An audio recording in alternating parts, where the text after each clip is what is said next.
Hello, welcome to Do It Yourself channel. Today I will show you where to find the option and how to turn off or hide our snooze button in Samsung Galaxy S22. Where to find this option and how to turn it off.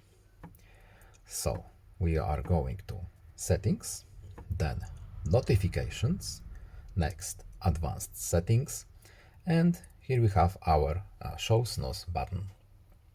Right now, as you can see, this option is turned on. To turn it off, we simply tap it once, and now this function is turned off. As you can see, no need to save or anything. It's a simple tap and tap. Go back out from this menu, and that's basically it. I hope this video was helpful to you. Please leave a like and subscribe. Have a nice day and see you in the next video. Goodbye.